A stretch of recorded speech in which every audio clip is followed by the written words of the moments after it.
वीज दरात आता कपात होणार आहे. ग्राहकांना दिलासा देण्यासाठी राज्याच्या इतिहासात पहिल्यांदाच महावितरणनं वीज दर कपातीचा प्रस्ताव महाराष्ट्र विद्युत नियामक आयोगाकडे सादर केला होता.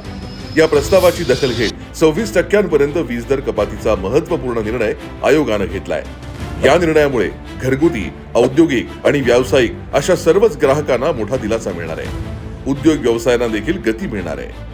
यामध्ये पहिल्या वर्षी 10%, पुढील 5 वर्षात टप्प्याटप्प्यानं 26% वीज दर कमी होणार आहे. स्मार्ट मीटर वापरत असलेल्या घरगुती ग्राहकांना दिवसा वीज वापरासाठी 10% अतिरिक्त टीओडी सवलत, तसंच सौर ऊर्जा निर्मिती करणाऱ्या घरगुती ग्राहकांना प्रोत्साहन दिलं जाणार आहे. याचबरोबर शेतकऱ्यांना दिवसा आणि रात्रीचा वीज पुरवठा करण्यासाठी मुख्यमंत्री सौर कृषी वाहिनी योजना 2चं काम वेगानं सुरू असून आगामी काळात वीज खरेदी करताना हरित ऊर्जेवर मोठ्या प्रमाणावर भर दिला जाईल.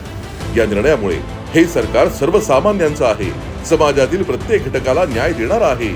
या उपमुख्यमंत्री एकनाथजी शिंदे साहेबांच्या वाक्यांची प्रचिती पुन्हा एकदा जनतेला येत असून लोकाभिमुख निर्णयांचा धडाका अखंडपणे सुरू आहे.